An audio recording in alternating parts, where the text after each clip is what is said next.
From Timbktu to Katrina, Volume 1, Chapter 1. I'm not going to lecture on each one of the readings. I'm just going to mention a couple of them. Audiences of the Sultan of Mali, first reading in the first chapter. I think you ought to be able to know some of the good qualities. And, well, for instance, number 5, the Negroes wore handsome white clothes every Friday. If by chance one of them possesses only one shirt or a worn-out tunic, he at least washes and cleans it and wears it to the public prayers.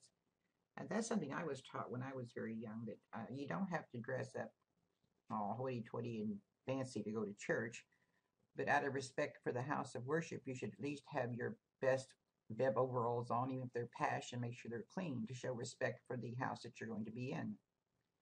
And some of the blameworthy, the female servants and even little girls appeared naked, which is ironic because when the Islamic religion arrives, women can no longer go naked, whether they are covered from head to foot. The next reading, John Barbot on the Government of Benin. It mentions quite vividly the policy of gift giving. Now, I have a piece of information for you. I got this from doing some research called Benin on Guiana Coast, 1602. It's one of the few towns on the Guiana Coast that were open to European travelers before the 19th century. And a Dutch visitor back in 1602 wrote about his visit, and he's comparing the cities of Benin to some of the cities of Europe in that same time frame. I'm just going to give you a little bit of it. Quote, "The town seemeth to be very great. When you enter into it, you go into a great broad street, not paved, which seems to be 7 or 8 times broader than those in Amsterdam. It goes straight out and never crooks. It is though the street is a mile long," and he's talking about Dutch miles, and Dutch miles are 1 Dutch mile equals 4 English miles. "And the gate, when I entered on horseback, I saw a very high bulwark, very thick of earth, with a very deep, broad ditch. And without this gate, there is a great suburb." Now, what he means is outside this gate.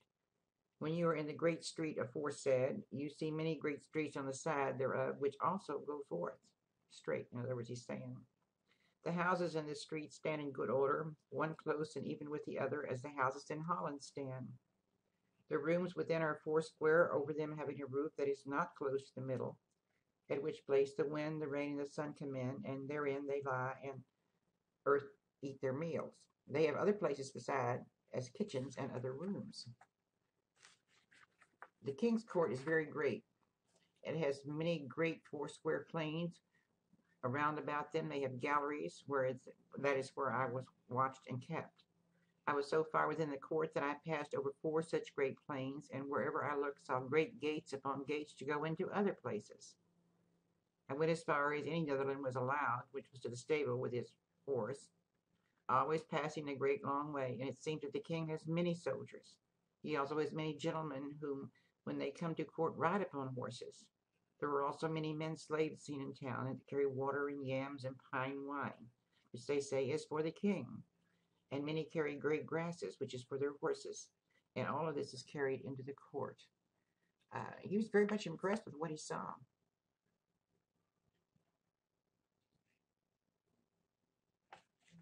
And you go into do some research, you find that I know that when I first started studying Black history, I was totally amazed at how advanced this African civilization was back in this time frame. And we are taught through movies and books that, they lived in grass huts and wore loincloths and hunted with spears. And yet there was wealth, there was education, there was continuity, there was social order, and everything. The next one is the slave trade, a slaver's account. It's just a short little snippet, but once you read it, I want you to think a minute about how do you think the man who's telling you the story really feels? Does he think this is justified, or is it not justified? The enslavement of Venture Smith. He went a long way around becoming a slave, captured not once but twice in Africa. And how did he get his name? Venture. That's a crazy name to call somebody. The middle passage, a slave mutiny, 1704. Here again, this is a bit beyond our time period, but it's pretty much commonplace, the type of middle passage they had, and we'll get more into that also in our next chapter in our text. Why did the slave mutiny fail? And the last reading, of course, is Omar ibn Seid from Senegal to North Carolina. That was a strange recital when she read it. I had to read it twice myself before I thought, what? Well, why do you think he converted to Christianity? Most Muslims don't. You think it had something to do with he thought maybe his Muslim God had forsaken him? Could be. Could be. And just a brief reminder to begin reading your novel. You may find some of the things in there disturbing. You may not even believe what you're reading, but it is based on historical fact, although it is a novel. If you have a question, post it on the discussion board, because if you have a question, I'm sure another student will have a question too, and I'm not naive enough to think that you're all there at the Owensboro campus and know each other. So ask me the question, ask it on the discussion board, and maybe somebody else can help you too.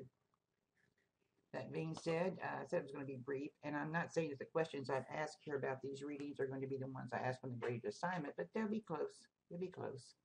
So enjoy the readings.